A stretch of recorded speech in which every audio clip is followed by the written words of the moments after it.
you'll of course have to do that little introduction again, and then we continue. No problem.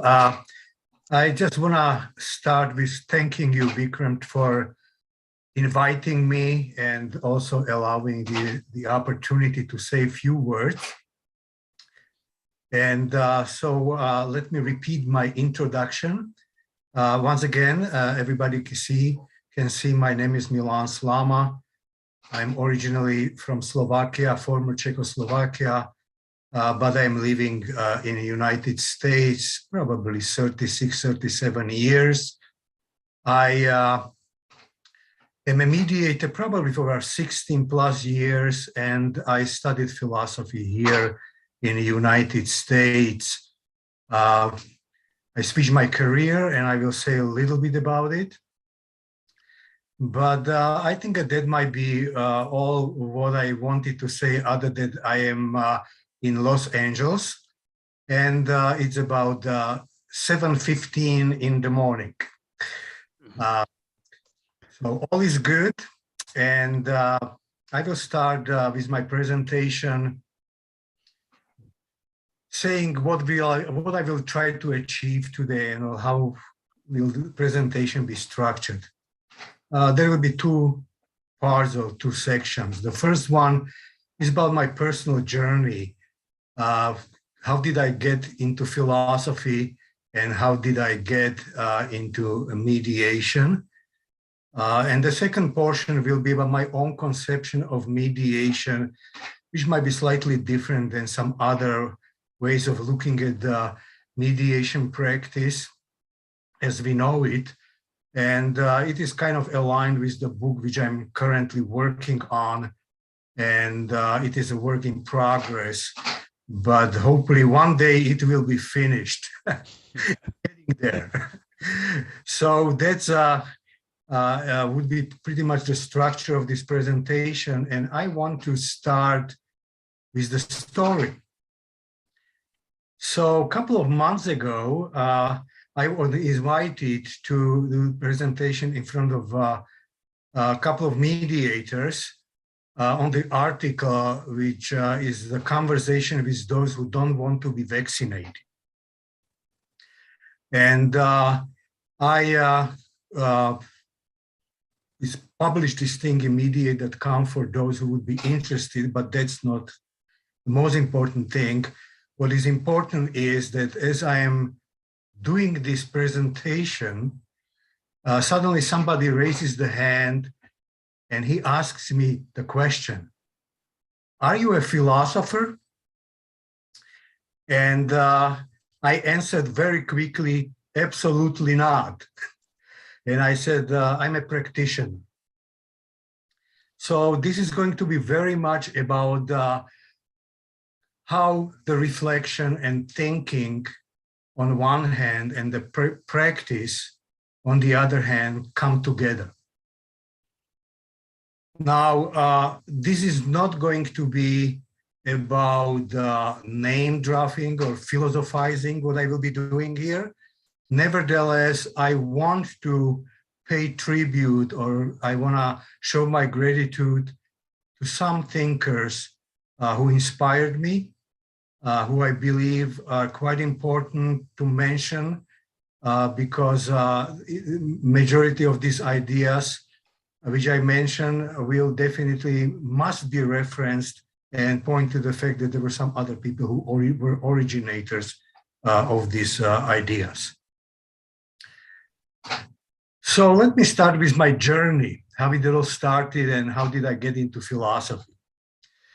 I was a fairly young man, or I might say even child, and my parents had a tendency to get into a lot of fighting, and they had a lot of opportunities to yell at each other and scream at each other, which for me as a child wasn't particularly a very pleasant thing to watch and be witness to. So what very often happened was that I went to my room and just closed the door, didn't want to hear anything. And as I was kind of by myself, I started to think. And what I was thinking mostly about is why I'm feeling so bad and why I'm not happy, and what kind of problems am I facing, and how can I get through those problems, or what do I need to do?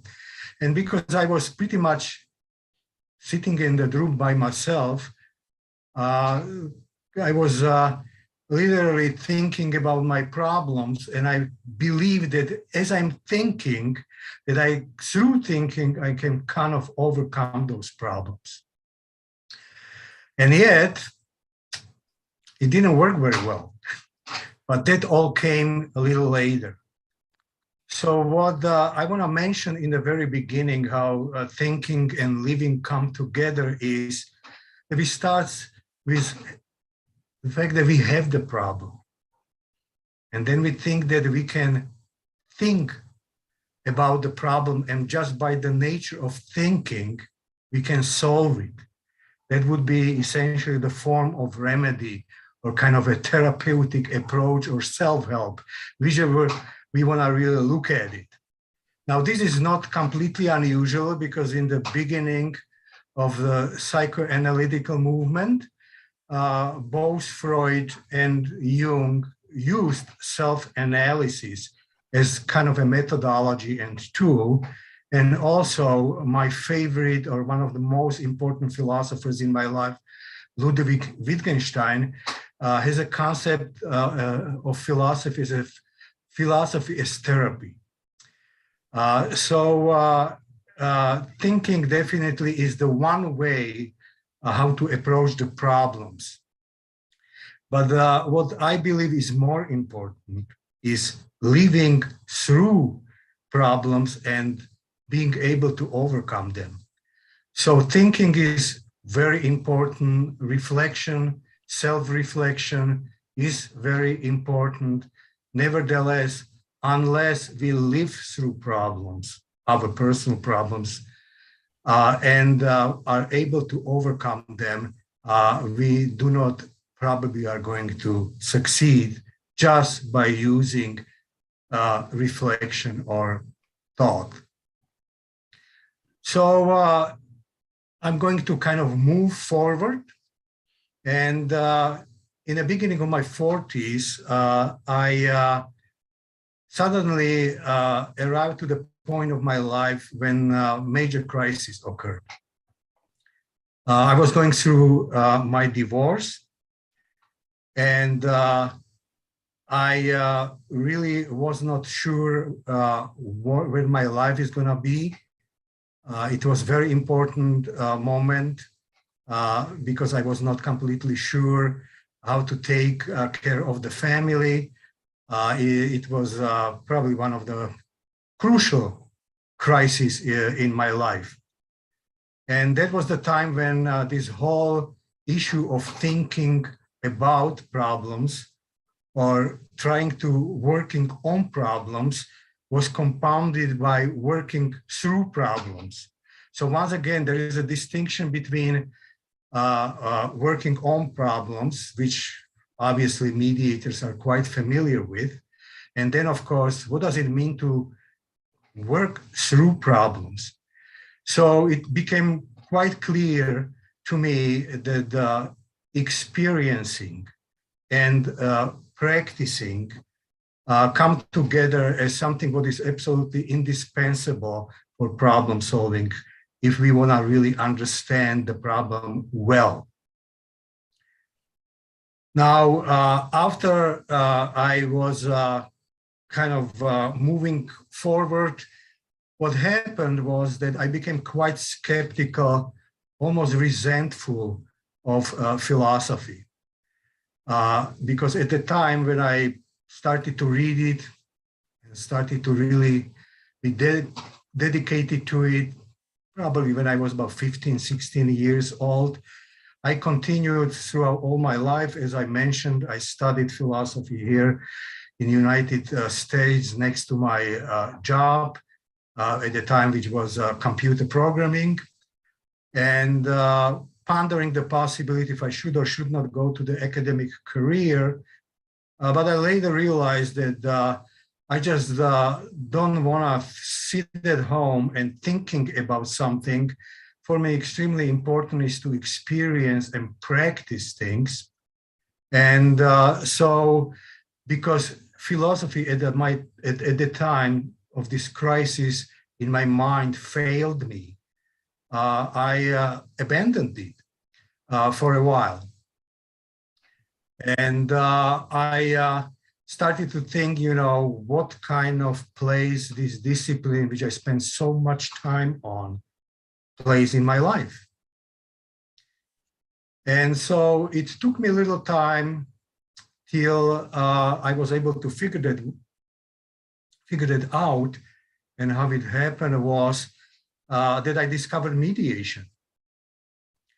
So when my daughter was finishing her school, I started to think about changing my career and do something completely different. I was not sure what that should be, but somebody told me about mediation. So I took the training with the city attorney's office, one of many, and I liked it. But still, I was working at the time, so it didn't look like a viable option for transitioning at the time. But once I had that opportunity, I remembered that I really liked it. So I continued with the practical side of the training later. And then this was probably the beginning of many other aspects of my experiences, which I think that I can say are quite diverse, because I did community mediation, court mediations, family mediations, just name it, workplace mediation. So I think that there was a good start. What happened at the same time was that suddenly philosophy came back. And all the disappointments suddenly disappeared, and I realized that there is something about the discipline which can be exceptionally helpful. And all what I need to understand is what is the futility versus utility of the discipline. So I was trying to really think about that. And of course, I looked at negatives, and I realized that philosophy in many ways is a fairly speculative enterprise. And many people are looking at it almost like exercise in futility, which doesn't yield any solutions or really doesn't get you anywhere. If that is not enough, also the language of philosophy is extremely difficult. These texts are sometimes completely convoluted. And if one doesn't apply enough patience, you can give up very easily, because not many philosophers do not offer clarity when it comes to the language, and they are not very often very communicative when it comes to their text. And if that was not enough, there are so many schools of thinking, and there are so many different parts of the world where the thinking looks differently, that it is not very easy to somehow find, the common language and also common ground in the discipline. In other words, it is we can almost describe it in terms of the conflict of ideas. What philosophers really like to do, they like to debate each other, and they like to refute each other. And so the difference between dialogue and debate is something what comes through. So as I was pondering this place of the discipline in my life and its utility and futility, I also needed to look at the positive side of it. And there were a couple of areas which I believed are extremely useful. And I will mention a few of them. And what really kind of helped me with mediation in itself. So I will start with Aristotle and his concept of phronesis, which is practical wisdom.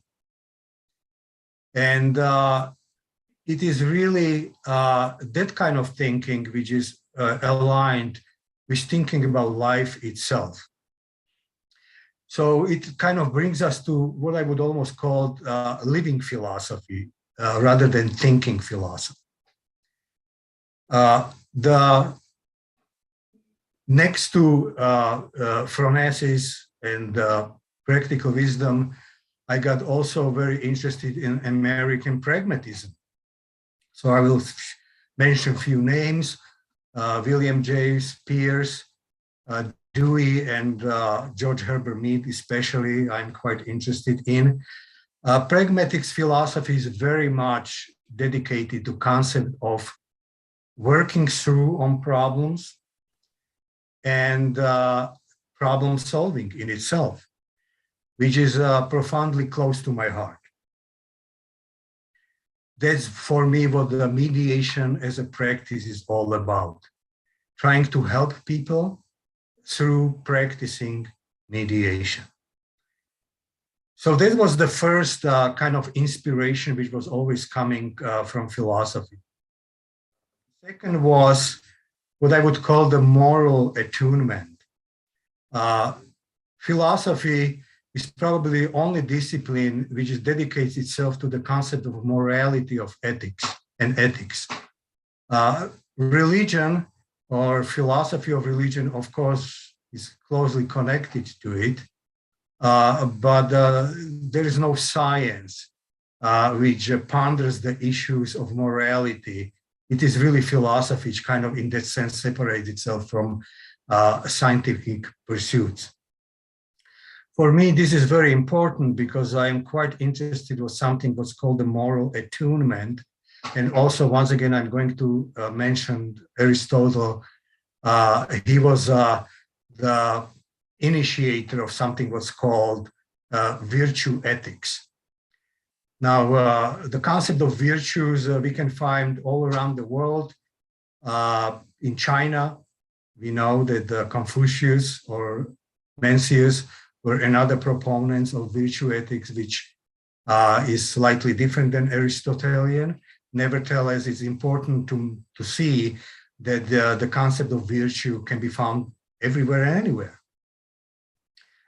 So that was the second very important influence of philosophy on me when it comes to the practice of mediation. And another one is this time coming from Plato, because if we really look at Plato's dialogues, where Socrates is the main character, Plato's dialogues have very much of a dramatic form, but it is a dialogical form. And here, I want to point to it that conversation is the form which Plato offers when he involves different parties in their conversation.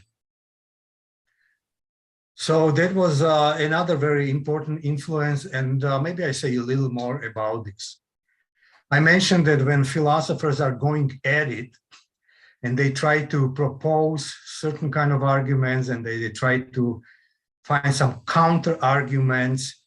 They try to refute the position of the other one. It is not very different than when attorneys are going at it and when the parties in mediations are going at it. So what is interesting about the way how the Socratic dialogue is presented is that Socrates is not telling his partners in conversation what they should think or what is the truth and why they are not that bright, essentially in a very subtle way of asking questions, leading them towards certain kind of insight on their own. In other words, that the dialogue is about realizing, that perhaps the partner in conversation missed something or did not think about something. But nevertheless, it is not forced upon him to think certain way, telling him, you are wrong and I'm right.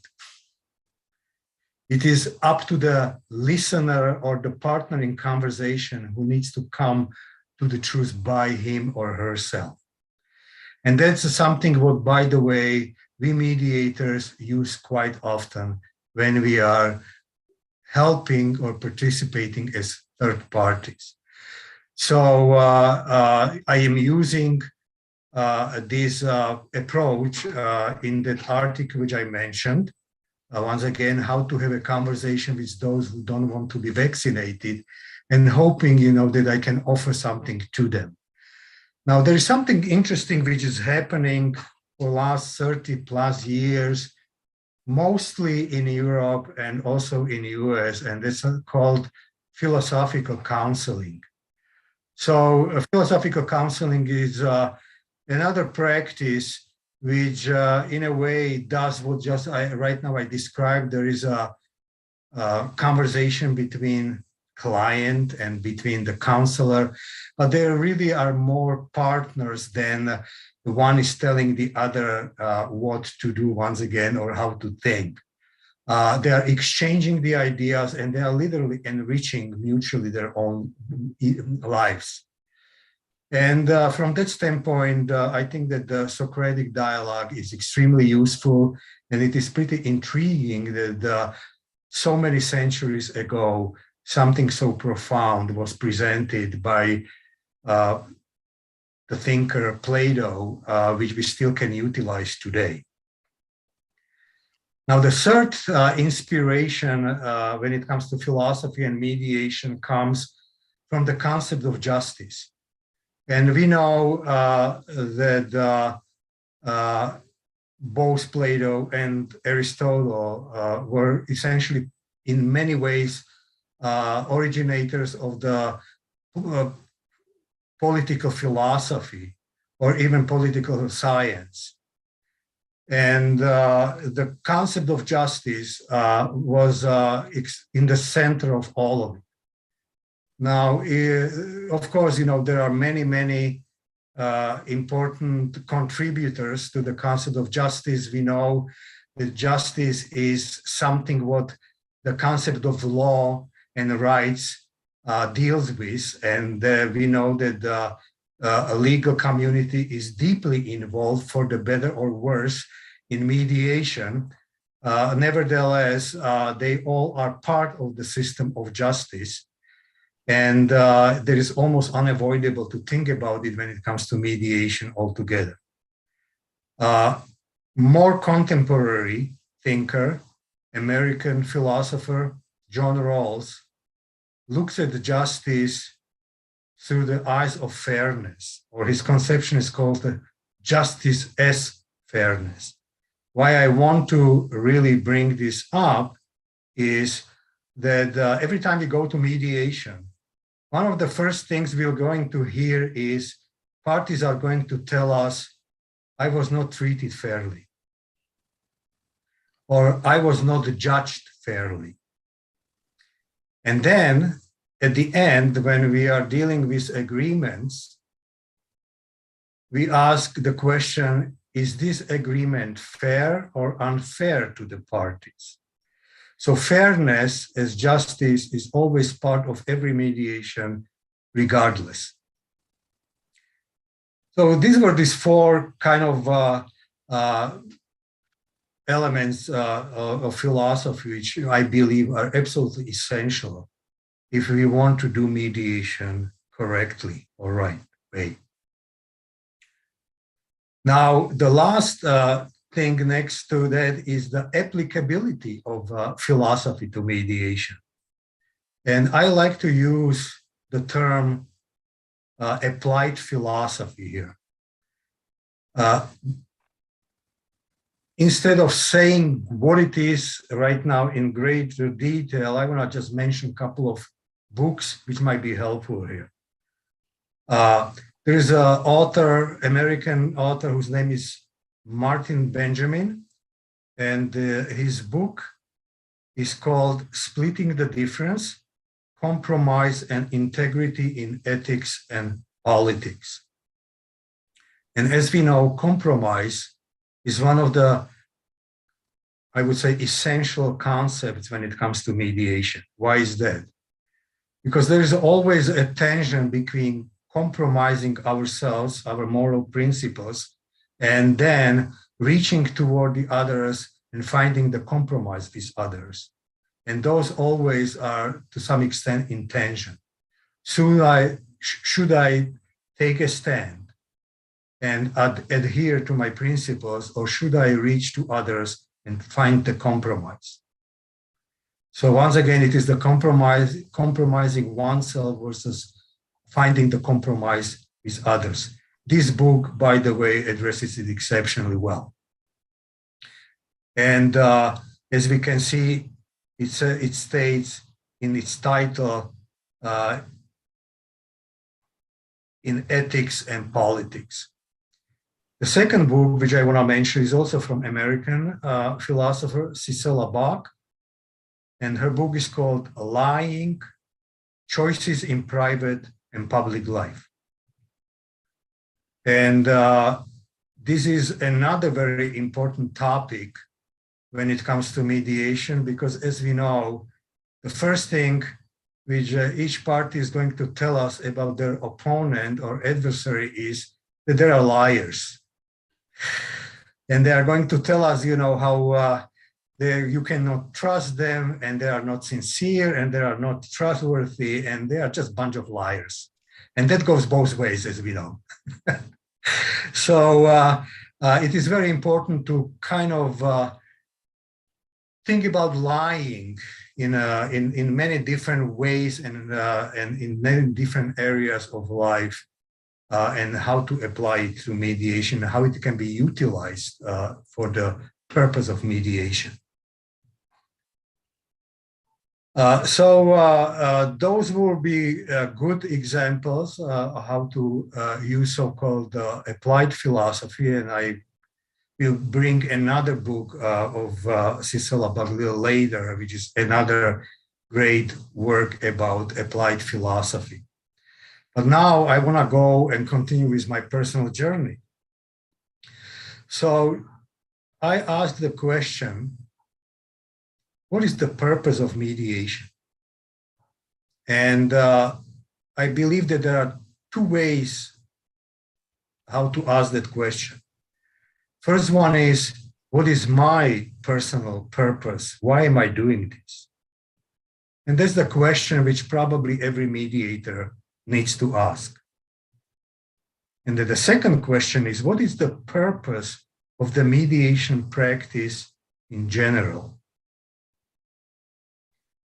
What kind of function does it really play in the life of society or community, or even between individuals or in the family? So I start with the personal purpose, and I realized that when I was a young kid, I was trying to help myself, but it seems to me right now it is much more important to help others. And so I was always looking at mediation as some form of remedial process, which essentially through problem solving tries to help people who cannot help themselves or don't know how to resolve their own problems.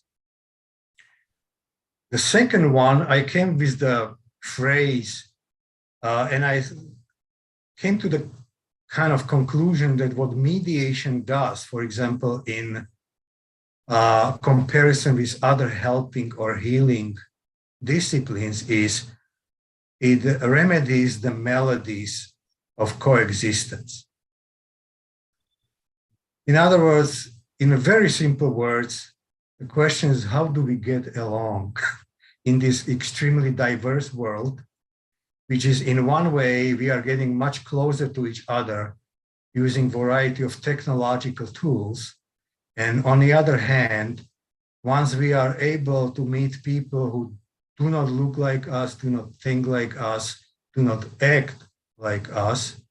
In other words, this great diverse community of humans, that we learn that the closer we get, the more conflict we can create. And we obviously are seeing it today when the world once again is in crisis and on the crossroads.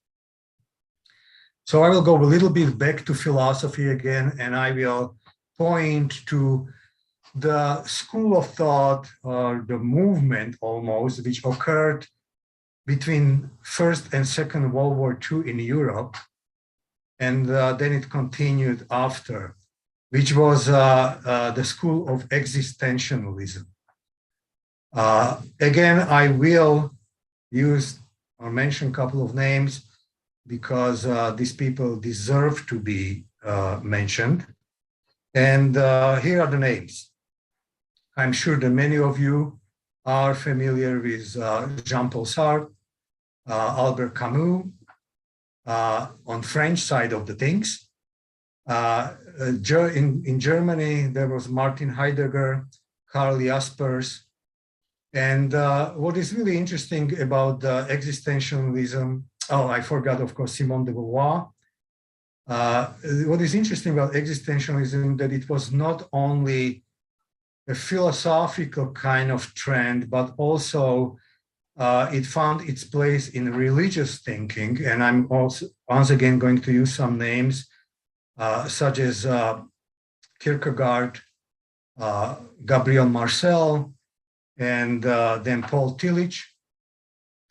And later in 1960s in America, it kind of penetrated the field of psychotherapy practice. And it ended up with something was called the existential psychotherapy. And again, I'm going to mention some names here. Yellom and Rollo-May are two proponents of so-called existential psychotherapy. So we start with existential crises and existential anxieties and loneliness and alienation. And a very important theme, which is called the radical responsibility for our decisions.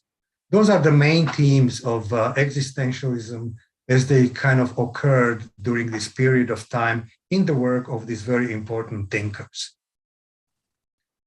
Now, what the radical responsibility really means in terms of Jean-Paul Sartre means that we are solely responsible for our decisions.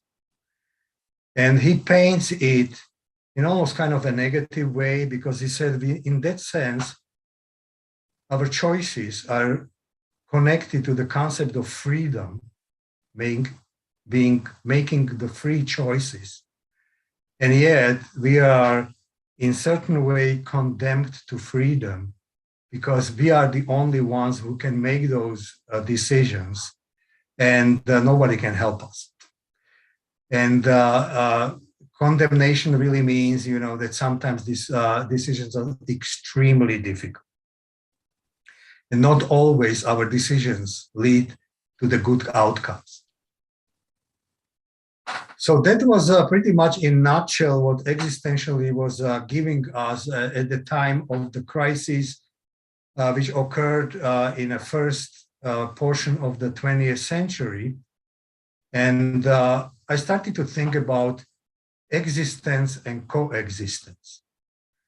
And I came to the conclusion that we are right now living in the time where coexistence becomes even more pronounced than the existence. And that's why I call this the melodies, or healing or curing the melodies of coexistence. And that I found that what I believe is the purpose of mediation as one of the practices which participates in all this.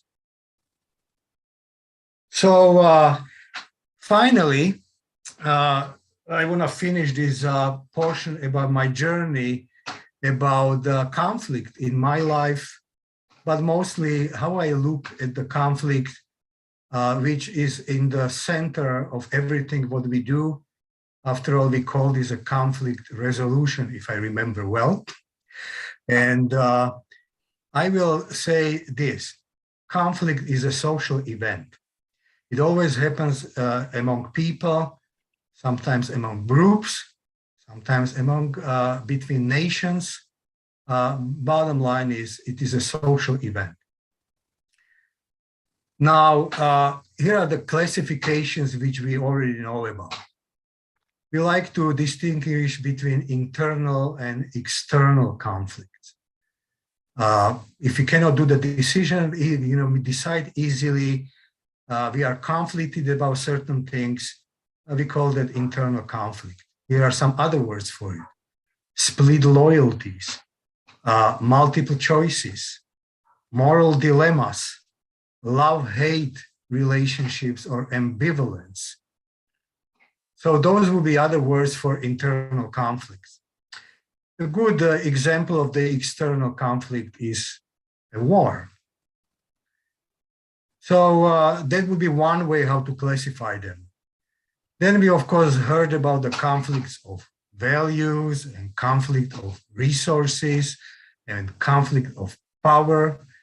And those are quite familiar to us. I tried to simplify this a little bit, and I decided that probably we can kind of narrow it down to two types of conflict. One is conflict of ideas, and one is a conflict of relationships. Now, conflict of ideas is can be found anywhere. Philosophy is just a wonderful discipline for that. But I want to go to mediation. There is a dispute in the mediation community, which is about so-called impartiality and neutrality on one side, and multi-partiality or omnipartiality on the other side. Now, how do we square this circle? Is a kind of an interesting question. And I was trying to figure out how can I condense it to one sentence on both sides. So I will give you my two sentences, which hopefully can describe each of these approaches. When it comes to neutrality and impartiality, the sentence goes like this: we do not take anybody's side. When it comes to omnipartiality or multipartiality, the sentence goes: we take everybody's side equally. Now, I want to say, another story which maybe can kind of bring this home. Because I believe that both these approaches are important, and we need to find some way how they connect and how they differ. So was a while ago, Mediate.com was having multiple sessions about the published books. Colin Rule was pretty much in charge of that. He brought many authors and important mediators, practitioners who wrote some important books. And one of the last one was Bernie Mayer, who wrote, I believe this is his last book.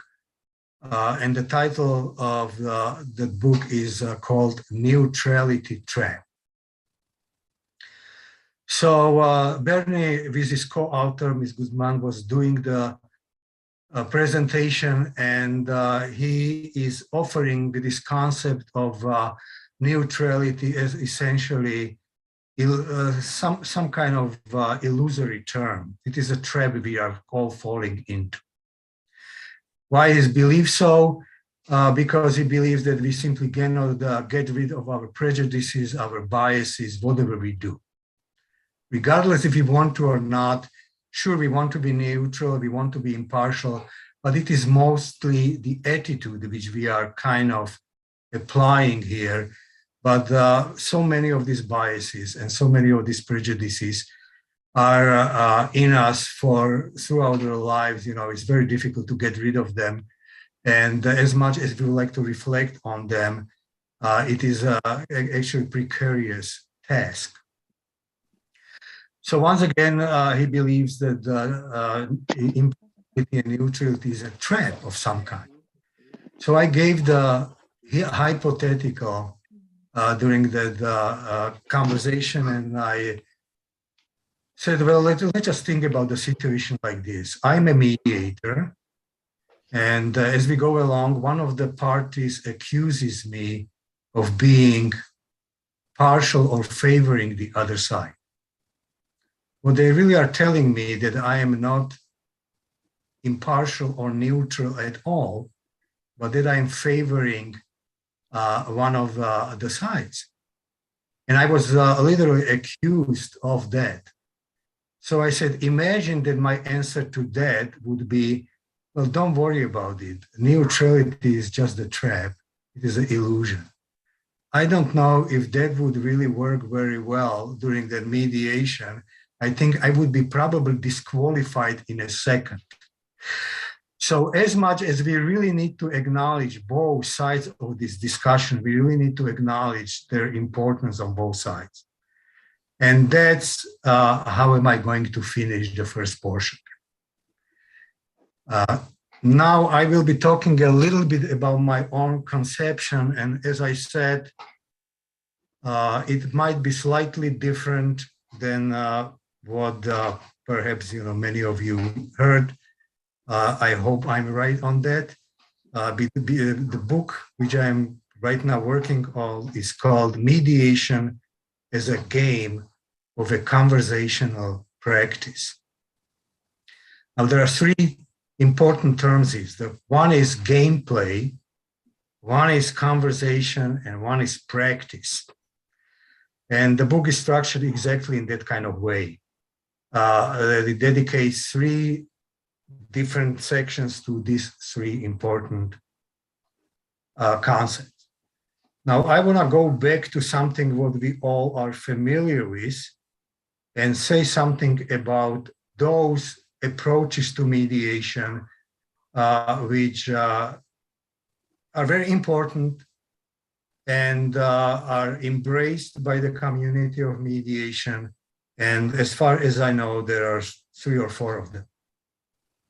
So I start with the evaluative versus facilitative.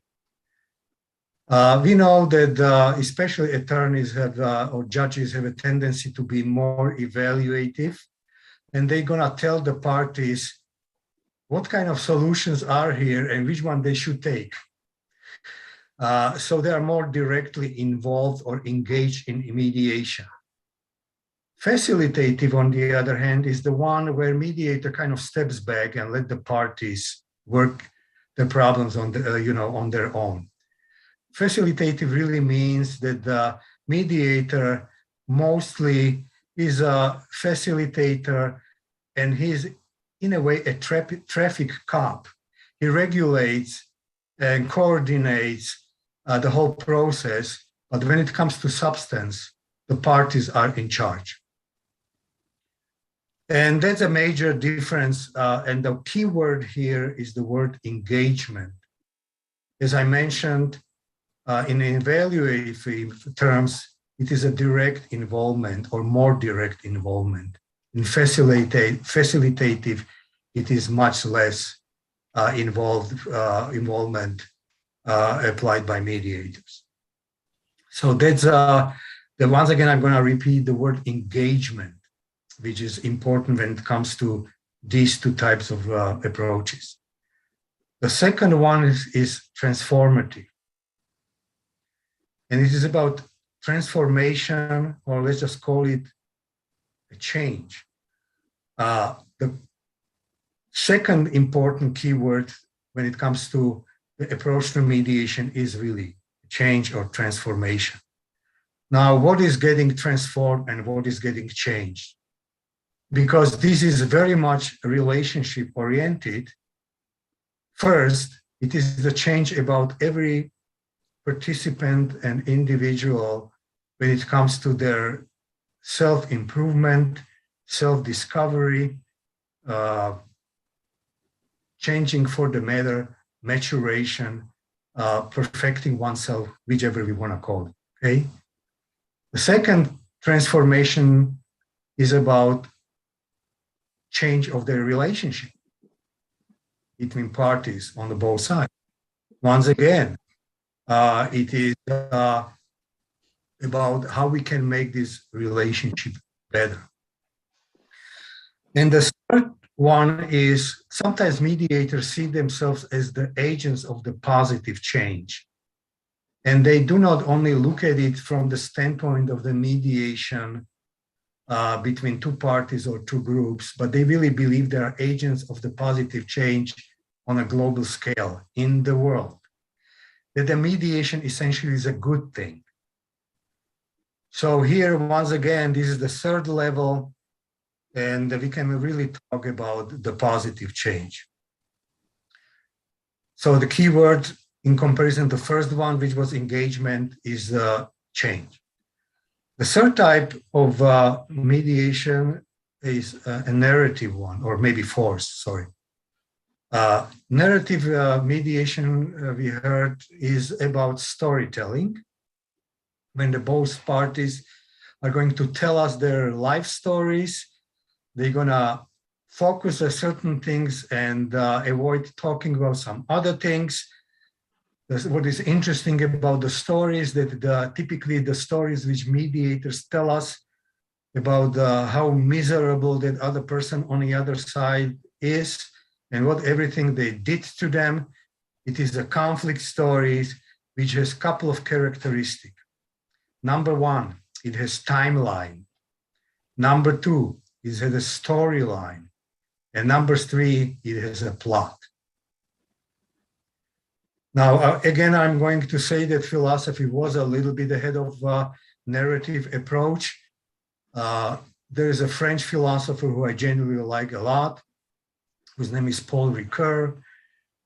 He's a proponent of a school of thought which is called hermeneutics. And he wrote a couple of very important works. One is called, this is essentially 3 books on narrative. And then later in his life, he wrote the book which is called Memory, History, and Forgetting. So history is the story, as we know. And he dedicated a lot of his writing to the concept of narration. Another school of thought is so-called postmodern philosophy. Again, narrative is one of the key terms which the postmodern philosophers were using. So philosophy definitely has something to say about the concept of narrative mediation.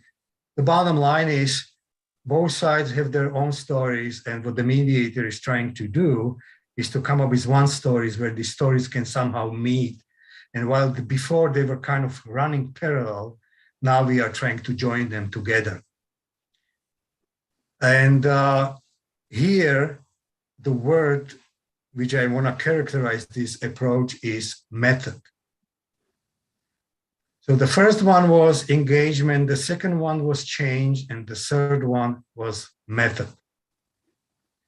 And this is, as I said, we are all fairly familiar with in the mediation community. Now, I mentioned that what I'm interested in is the concept of gameplay. So I am framing mediation as a game which people play. And what I'm saying or trying to say is that when the parties come to mediation, they try to do a few things. They try to outplay each other. They try to play with each other's minds, and they are engaged in some form of gamesmanship with each other. So the framework of game is extremely important here. Now, there will be other 2 very important words, which are play and then, of course, acting. Because when gamesmanship is in full force, people are presenting themselves in a what they believe in a positive light, while they are very often trying to hide certain things which do not look so good. They do not bring so-called their dark side out, but they will tell you what a wonderful people they are. Of course, dark side is always applied to the other side. So what's really going on here very often in mediation is that there's a lot of pretending and pretenses going on, a lot of camouflaging, and sometimes a little bit of a trickery. And that's what the gamesmanship is all about. And for us mediators, the task is, how do we get these people away from this kind of attitude and get them to work together? So I came up with what I call the 7 ingredients of the gameplay, and I will say a little bit about all of them. The first one, what I call the space-temporal organization. The word space and time are absolutely essential to mediation. Let's talk about the spaces. Hey, little room with a bunch of chairs. Mediator might be sitting, in the top of the table. Parties might be either opposing each other, or they might not be even in their presence of each other presence. One might be in another room. The joint session, the caucus. So how is that space organized? How the chairs are organized? What is on the table? That's a very important part. But today, technology is showing us something new, completely new is happening. We are not limited to the space of the room. Actually, I'm watching you right now, Vikram, and you are in India, and I am here in States. There's a lot of space to cover. So with technology, the concept of space is changing radically. But Milan, we have to also figure out that are you in India or am I in the US right now? Where I like that. That's great. Good. So we need to definitely always think about the spatial arrangements when it comes to mediation. Time, for me, is as important than anything else when it comes to mediation. So let's think about time a little bit. The first thing I want to say about the time is that we look at the time and the mediations from the prism as the sequence of events. Introductory part, storytelling, negotiations, agreement writing, okay? Those are different stages of mediation, and we can say they are sequenced a certain way.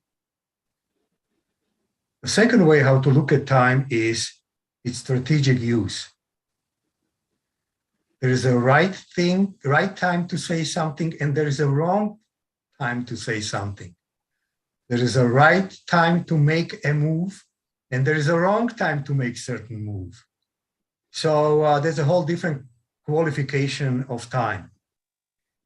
Now, important way, once again, where philosophy can be useful is when we look at the time as a continuum or disruption, and we can talk about the past, present, and future. What a beautiful theme for mediators to ponder. Why is that? The storytelling is always about what happened in the past. So in a way, what we are trying to figure out as mediators, what really happened in the past, and we are kind of trying to reconstruct the past. Now, one of the standard sentences which mediators are going to tell the parties is, we truly appreciate everything what you are telling us. And everything what happened to you is extremely important. but we cannot simply stay in the past. We need to move toward the future. Why? Because if we are moving towards solutions, those solutions will be instrumental for your future. So here, past and future come together. And the typical sentence, the typical question which we ask about the past is, what really happened and why did it happen? Okay? Now, the presence is a very important part of all of this because our performances, our practicing of mediation occur in presence. We are performers just like everybody else who are participating in mediation. I would say, when I use the term acting and playing, that everybody who is the part of mediation is acting out and playing the roles or characters. So there is a dramatic element to it. And Catherine mentioned Greek drama. It is something very important to mention because I am very much hooked on this idea of dramatic or dramatist or dramaturgic approach to mediation. And we know that performing or dramatic arts ask and always incorporate conflict into its structure. So here we have a conflict within the concept of art form, and we have a conflict in our real lives. How do they come together is always very interesting. Now, going back to concept of presence, we are actually kind of acting certain things out, and we are actors in a presence. And why this is important is because, again, going back to Aristotle, he was the one who addressed this issue between actualities and potentialities. What's happening now are the self-presentations of all these participants in mediation, which are offering themselves to us as the audiences. And they are, as I said, playing the roles and certain characters. They show you a good side and hide the bad side, but they are presenting themselves and offering themselves to us. And we do the same thing to them. So there is a dramatic aspect of it, which is very important. Now, interesting thing about the presence is that as we go through mediation, one of the outcomes which we are hoping for are actual agreements. That's a result and outcome of mediation. That's something very tangible which we are hoping for. How does it really link to the future? Well, it's all about these potentialities. In other words, we have an agreement, and the question is, what are the parties going to do with it? How these actual events are going to translate into possibilities which might become materialized or realized in the future or not. We don't know. Because the question always is, okay, I got the agreement. Am I going to subscribe to it? Will the parties be willing to commit to the terms of that agreement or not? We don't know. So there is a possibility which might or might not realize. And so in all these three aspects of time, which is past, present, and future, over all of them, the concept of reality is hovering, which means the first question was, what was really happening? The second question is, what is really going on? I'm going to mention one of my favorite social psychologists and sociologists, Erving Goffman, who dedicates the whole book called frame analysis to this question. What is going on? And the third question about the reality is, will it really will it be realized or will it not be realized? So once again, the concept of reality is very closely attached to the concept of time and these three components of it. So that's probably all what I wanted to say about time and space. And I want to go to the next ingredient of gameplay, participants.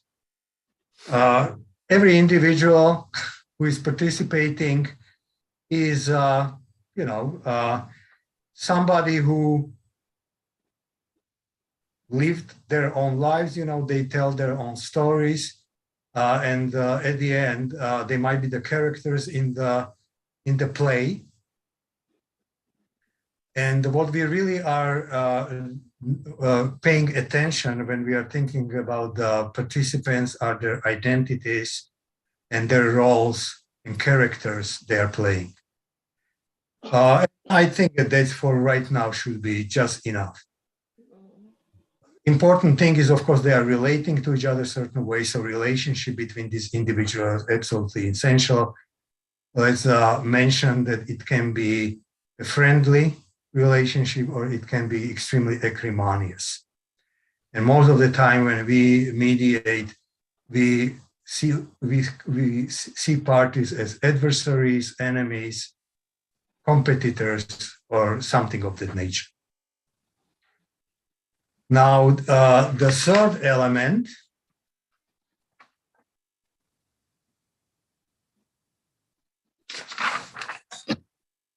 is the stakes.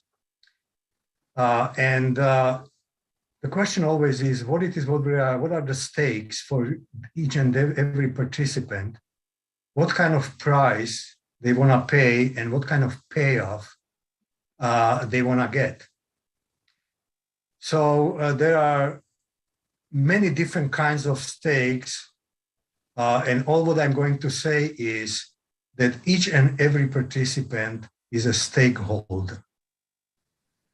And we know that there are probably about 4 categories of stakeholders. We start with the parties. We continue with mediators.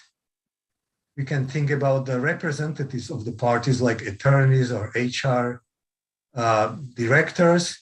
And then we can talk about the supporting cast, just like in the movies or in the play, such as family members, colleagues, friends, and so forth. All have different stakes in mediation.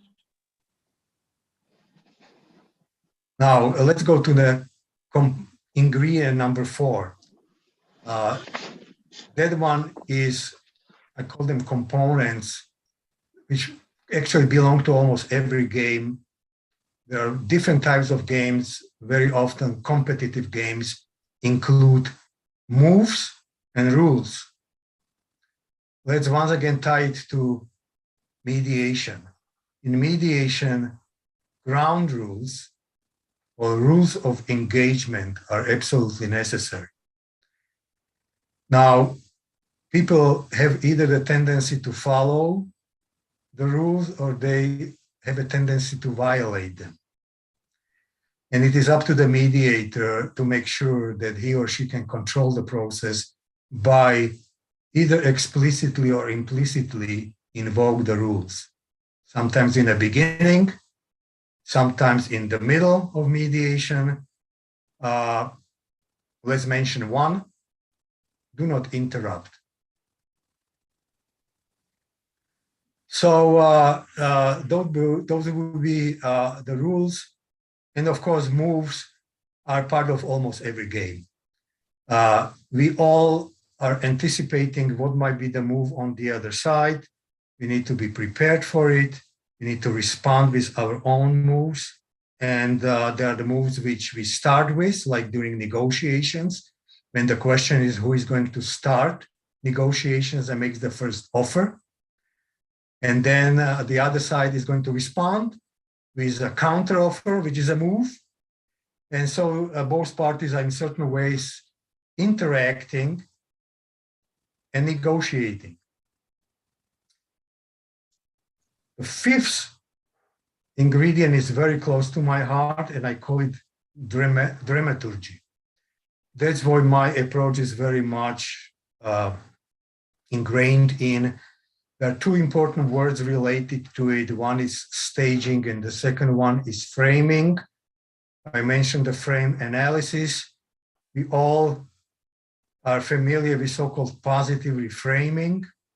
When, for example, husband is painted by his wife during the divorce thing as somebody who is cheap, and he used to take her to the restaurant, and that's not happening anymore.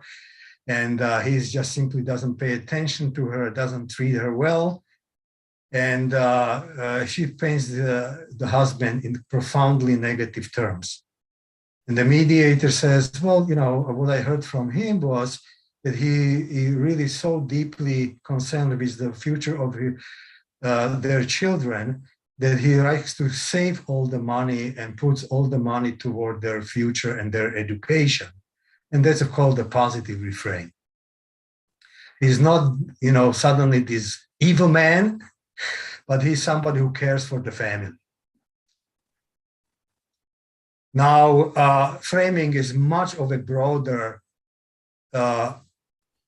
activity than just the positive reframing. And I don't want to say very much about it, other than that what we really do during the mediation is all the time framing the issues in a variety of ways. We can pre-frame them, we can post-frame them. Post-reflective activities, for example, when mediation is over and we start to reflect on what just happened. Did I do everything right? Is there something for me to learn here? What I need to improve? And so forth. What am I learning from my experiences as a mediator? Now, the second one is staging, and here's just a couple of examples.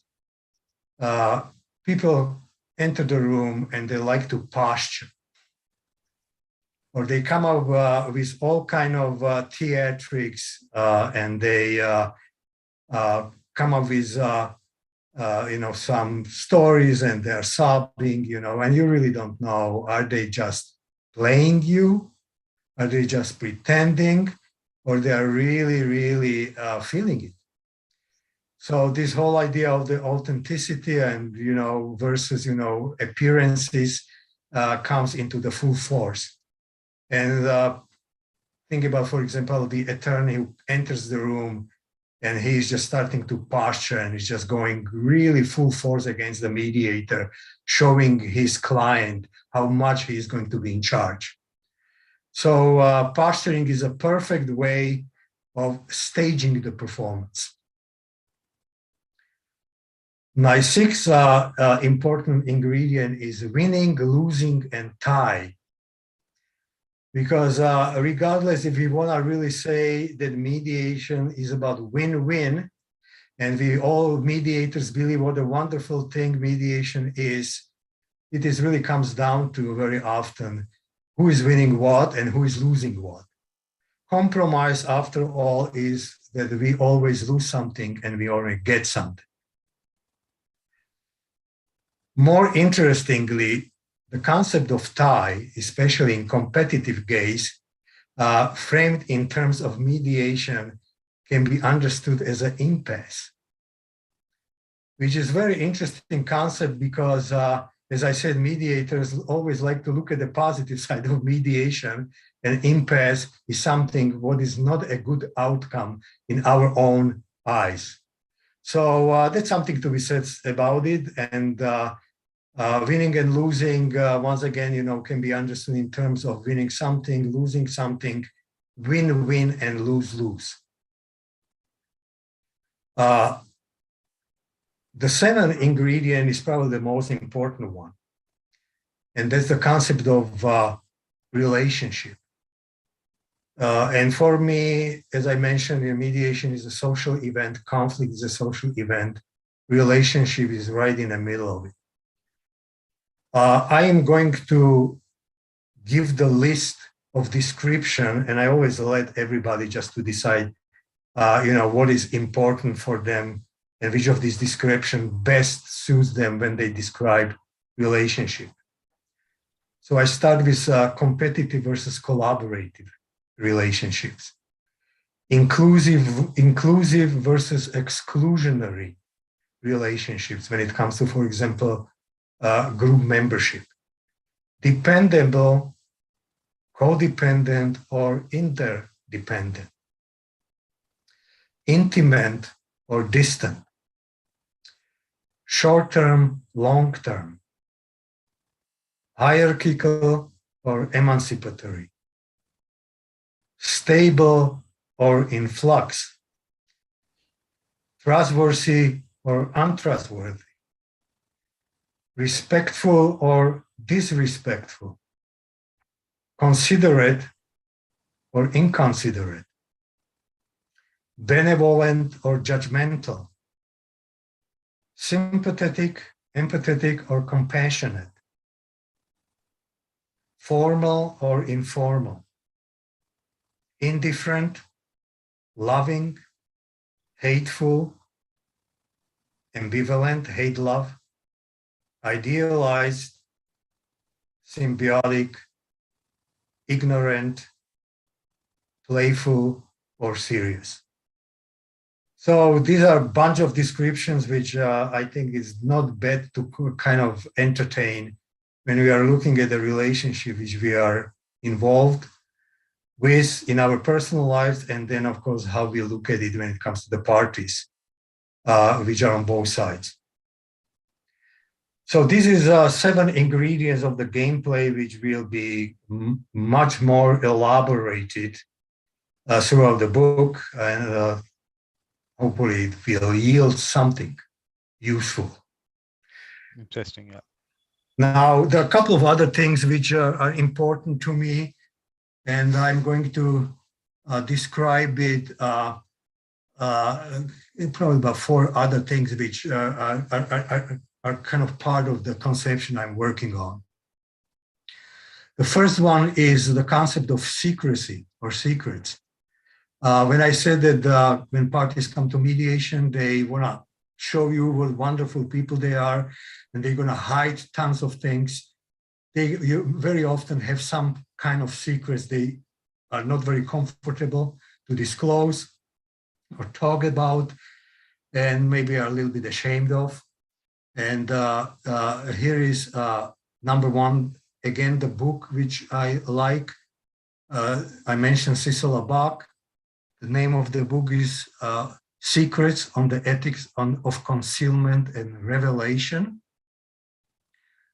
And it kind of brings us to what people hide and what people are willing to expose, and has to do plenty to do with the internal conflicts and identities. Here's the example. Gays and Jews can easily pass for white people. And yet, very often historically, they were scapegoated, and they are not out of the woods yet. So there is not completely surprising that they are hiding their identities, or as we know it in a more contemporary vocabulary, they are either closeted or they become outed, voluntarily or involuntarily, okay? Now, let's just compare it to those unfortunate folks historically who cannot hide their identities. Let's talk about Blacks or African Americans, and let's talk about women. You simply cannot say, I'm not a Black person, because everybody can see that you are. So that's the contrast between those who are having secrets and hiding them, behind, or they're hiding them in the closet, versus they, at a certain point, make a decision And they say, I just need to be honest with myself. I have to show who I'm authentically about. I need to be true to myself, and that's what the authenticity is. But what is really intriguing about the secrets is that it is an internal conflict about making this decision, which is one of the most difficult for all of them. Because if I out myself, I'm not completely sure what kind of response am I gonna get. And if I'm endangering myself and many, many other people around me. If I hide myself, I do not feel very good about myself. So the internal conflict is in a full display here. The second term next to the secrets is the concept of mystery. And I always kind of find in certain way that there's an element of mystery in mediation. And when I was talking a little bit about the time structure, I mentioned, that we always ask this question about what really happened. And so very often say, well, it is the mystery which we are trying to kind of solve or decipher. And we know that there are the mystery stories, and we know about the detective stories. And I'm just going to mention that my favorite philosopher, Wittgenstein, was a reader of detective stories, big time. And what is interesting about detective stories is that Sherlock Holmes taught us that we really think about these mysteries, and we essentially think about the problems. The standard American detective stories are more about working through the problems. You are engaged, okay? You are not just sitting in the room with the pipe and say, okay, how does this and this and this comes together? Okay, now we know. Well, the typical American detective is a kind of a awkward, character who puts himself or herself into the very unpleasant situations, and they take all kind of risks till they figure what the mystery is all about. And in certain way, mediators are just like that. Sometimes we have to show certain kind of courage, to ask certain questions which we have any clue what kind of response they are going to do. They might be too sensitive. Now we're asking how we want to get out of the predicament, but we just need to ask these questions if we want to solve the mystery. So that's the second term next to the secrets. And it really applies to these questions, what was going on and what is really going on. Now, the second portion, second term is the distinction between serious and playful. Why is this important?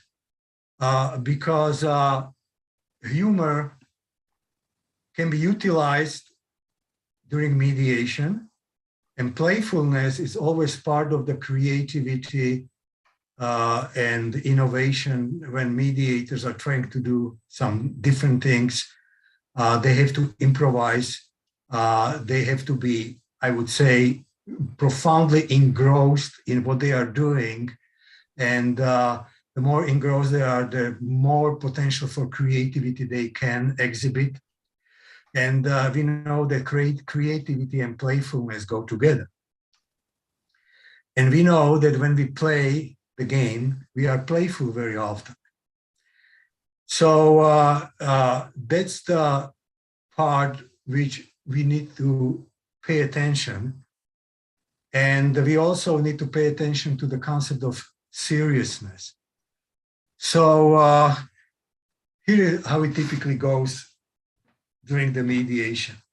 The parties do not like to take each other very seriously. So the wife says, you cannot believe one word this man says.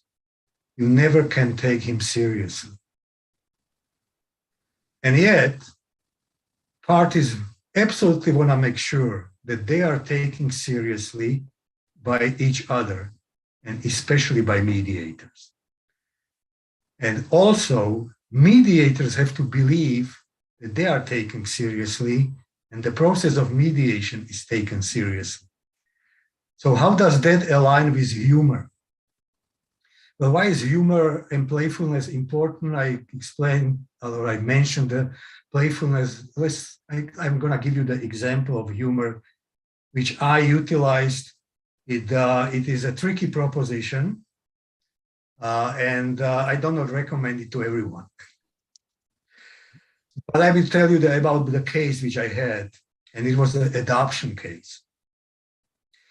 So in front of me, there is a fella who is going to make a decision about letting his child to be adopted by his sister.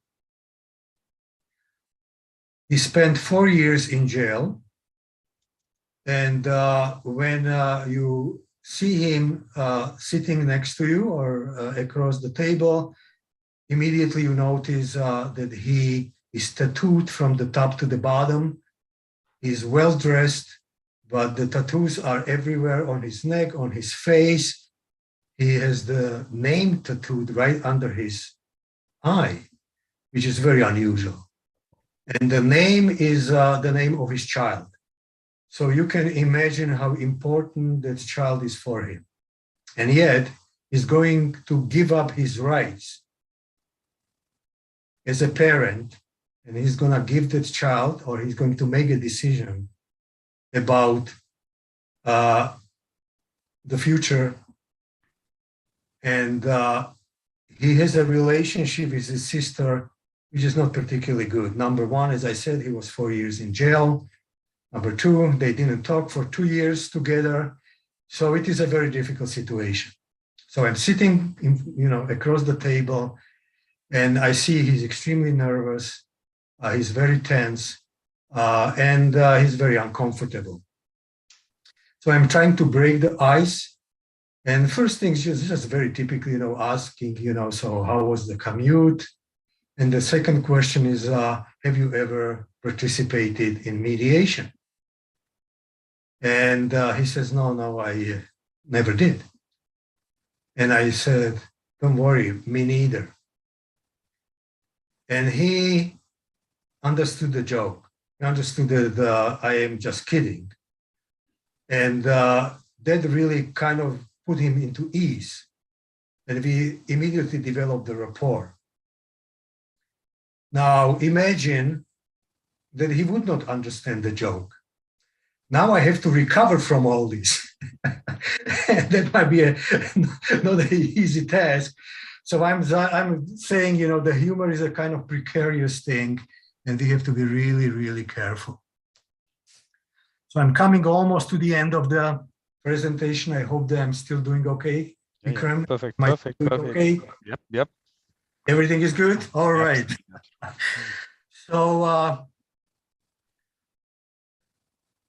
when it comes to practicing and practice, as I mentioned, I see myself as a practitioner, and I want to talk about, once again, acting and gameplay from the standpoint that it has two very important elements to it.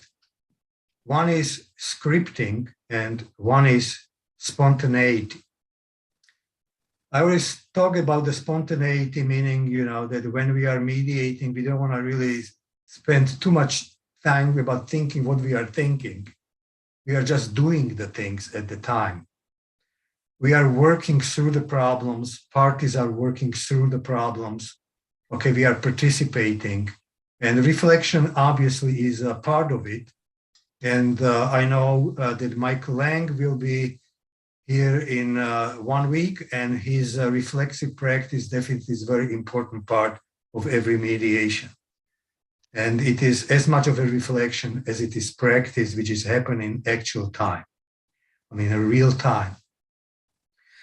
But scripting is as much important as the spontaneity or improvisation or improvisational part of mediation. So let me give you one example. opening statement. That's the script which almost every mediator follows day after day after day. And many other parts of our performances and our conversation are scripted, and many of them are improvised. So we cannot simply lose the sight of these two very important aspects. And once again, there is a rhetorical element to it, which I say a little bit about right away. And I might just right now skip to my approach and why I'm calling it dramatic or dramaturgy. Obviously, every play or theatrical play is a scripted play.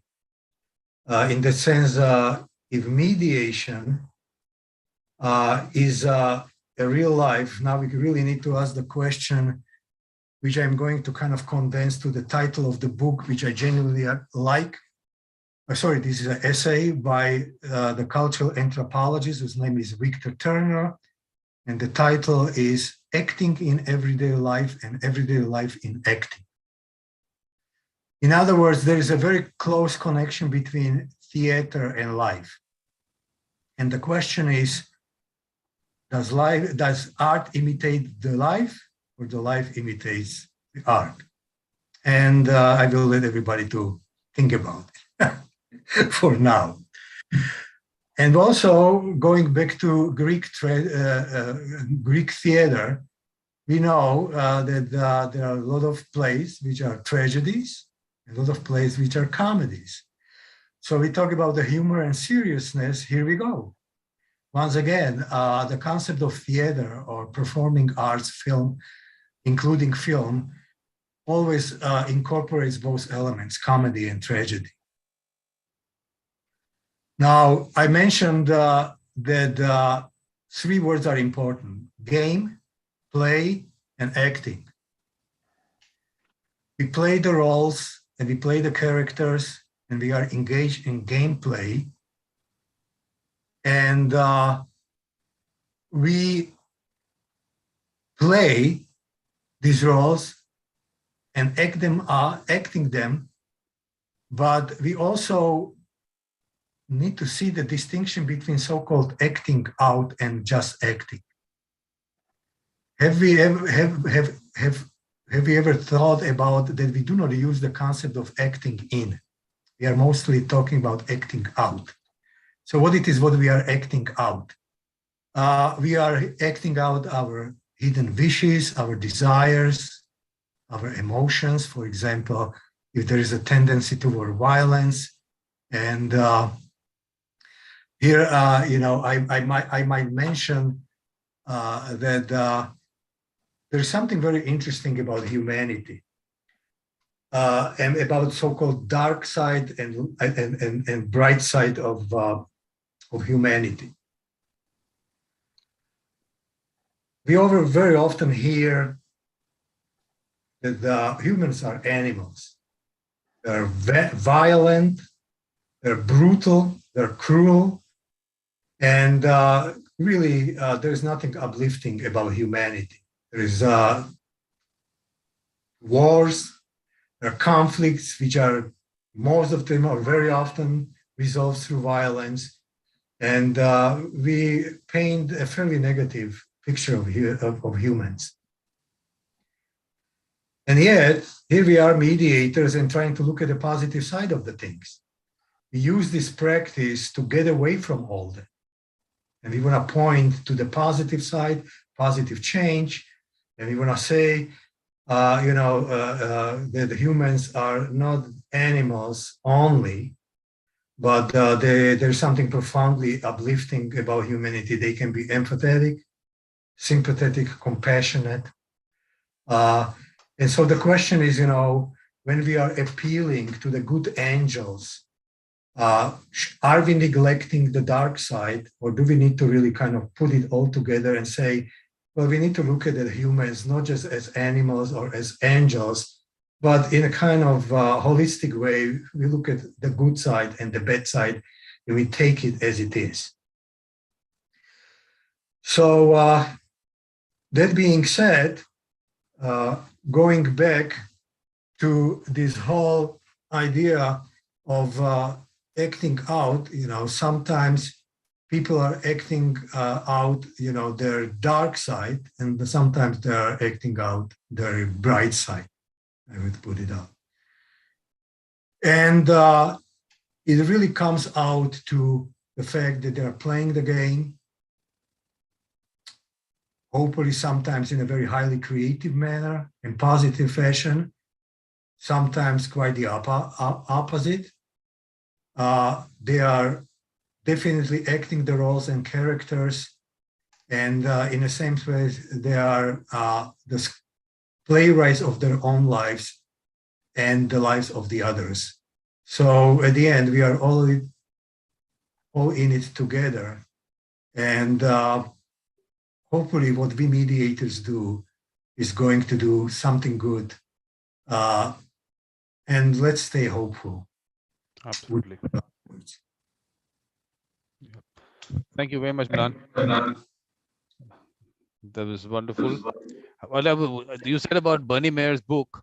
I have a show called Talking Books. So Bernie Mayor was on that with Jacqueline, and they was talking about that book of theirs, because that's a topic which we need to have a neutrality, as we have to have a full discussion on. So we'll do that, and we can get Kathy. Is there something else that you wanted to say? Yeah, I forgot actually once again to pay tribute and gratitude to some of the people who you essentially use the dramatic and dramaturgic approach. One is Kenneth Burke, who is kind of an interesting mix. He is responsible for a lot of theory of rhetorics, and he's also probably very good source for theory of communication. He was a literary critic as much as he was a philosopher. So he was kind of a really interesting, very unusual, eclectic thinker. His approach was literally called dramatist. Very important influence on me is Irving Goffman, who is a social psychologist and microsociologist. His approach is called dramaturgic. Just one example from his approach. One of his very important book is called The Presentation of Self in Everyday Life. He uses the concept of the foreground and background, which we can kind of align with caucus and joint session in mediation. And there are many other very important things in his work, which I am profoundly thankful for. And this is what I'm using as an applied approach to mediation. And I think that I would maybe mention one more name. Richard Schechner wrote a book which is called Performance Theory. He essentially was or still is a director, the theatrical director, who writes about performances predominantly within the scope of culture and how the theatrical arts really play the role within the greater scope of art and life. And so that's how maybe I want to pay tribute to all these people and finish with their names. But that was really nice, Milan. But Milan, what is that book, Games People Play? Did you have a look at that? There was an old book. I'm sorry? There's a book called Games People Play. There was an old book. Okay, what is that? Okay, so there are probably three books which I'm using. One is Johann Huizinga's Homo Ludens, which was written sometimes in 30s. It is one of the classic texts today. This was followed by the French thinker. His name is Roger Gallois, which is a little bit kind of enriching of Huizinga's conception. Then in 60s,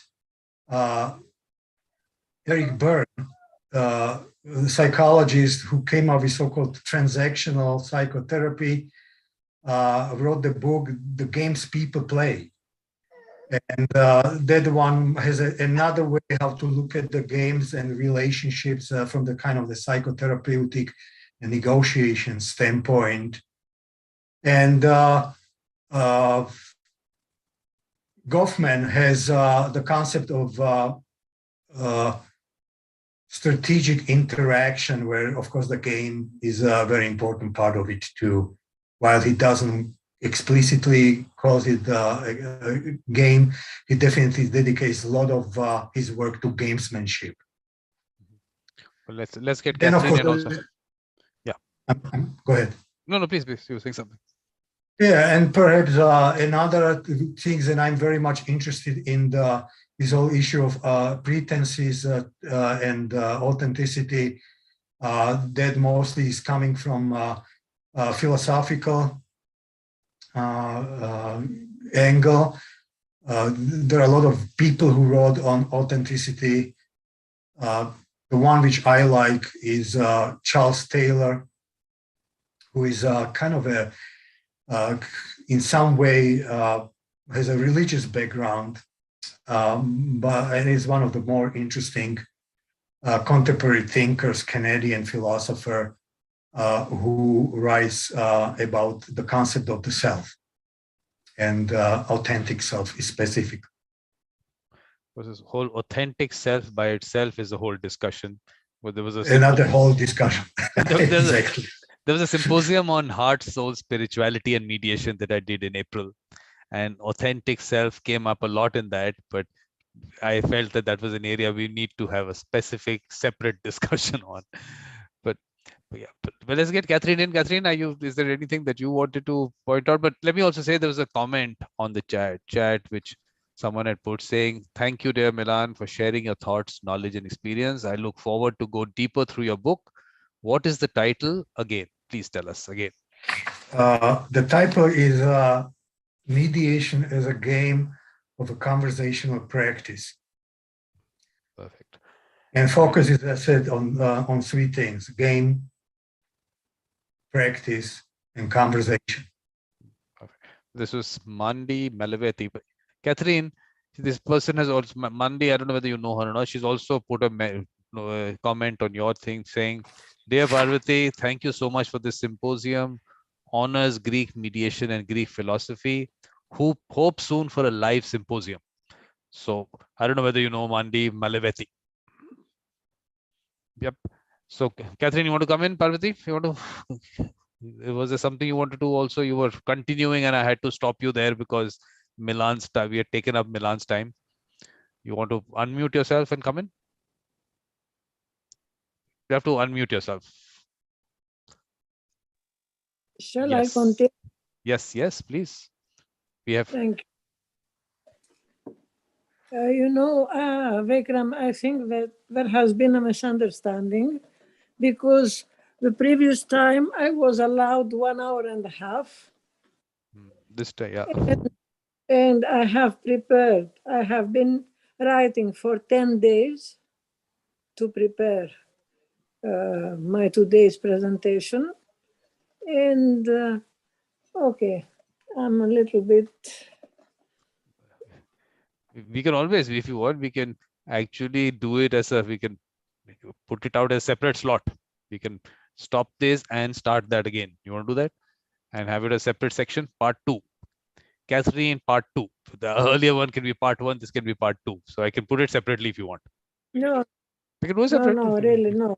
It'll go off separately. No. Not a problem. Otherwise, it'll merge into this one. We can just stop this and go into that if you want. Otherwise, it'll merge into. I'm persuaded that I had interesting things to say. Absolutely. We have to hear you. We have to say, I'm saying. Yeah. For instance, I give an example like that. The word caucus comes from American natives. I do not know whether many mediators know that. You can say that it is not important. It is an historical information which was to be known, I think. Anyhow, I will stick now. I will not expose what I have prepared. No, you for the rest. must. You have to. What I was saying was that we can stop this session recording and start another one so that your section will be totally separate. So it will read together. I mean, we'll have that and part 2 happening together. So that otherwise there'll be a gap. So we can actually stop this. I'll start that recording after that. So we'll just thank Milan also. Thank you, Milan, for your presentation. And Thank you again, Vikram. I really appreciate it. thank you. That you gave me the opportunity. I'm sure that Catherine can definitely continue. And I think that would be a great idea if she can go to another session, and then perhaps you can edit it together so it can be all done quite well. Absolutely, that goes separately. Yeah. So thank you very much, and of course, Absolutely. we'll see you again. have a wonderful day, both of you. Yeah, Take care. and please drop. You can drop in for other section. You can come to Ken Cloke session also. You've got the same Zoom link. Okay. All right. Great. Thank you very much. Bye. Wonderful session. Bye.